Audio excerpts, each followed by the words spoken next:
Music by Papu Samaria.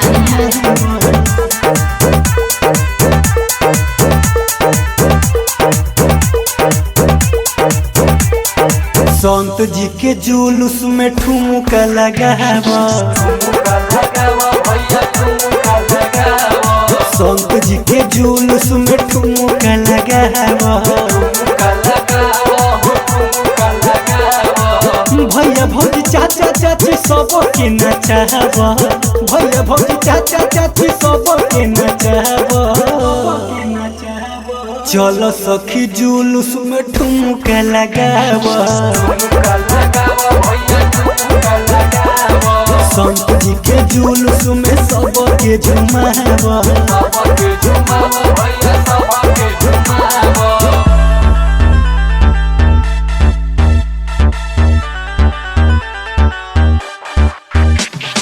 Presented by Agnihotri Production. सबके झुमावा।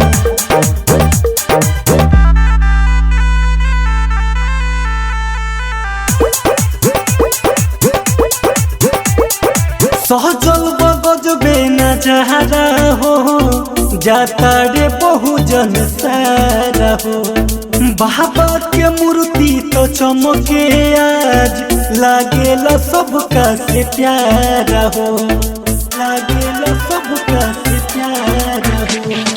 सहजल बगजबे नजारा हो, जाता रे बहुजन सारा हो।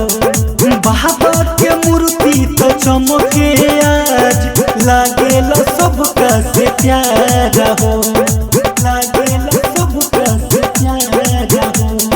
चलो सखी होने जनी नखड़ा देखावा, संत जी के जुलूस में कमर हिलावा। भैया भौजी चाचा चाची सबके नचावा, भैया भौजी चाचा चाची सबके नचावा।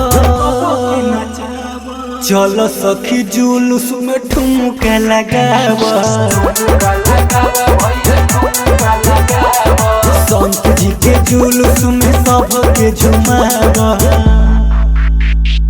Music by Jyoti Prakash. सबके झुमावा, सबके झुमावा।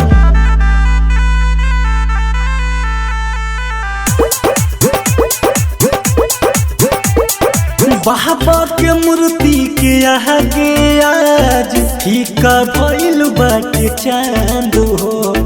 जनम तो नहीं सखी कर, करम रहे नु महान हो, करम रहे नु महान हो।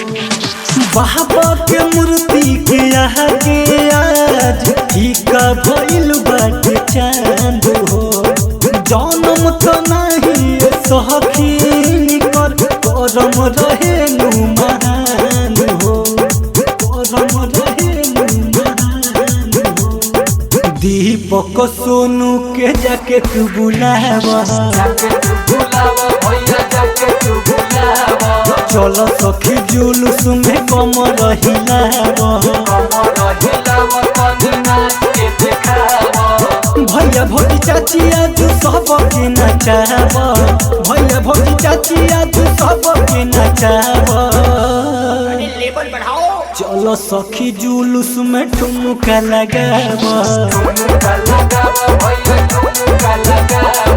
संत जी के जुलूस में ठुमका लगावा।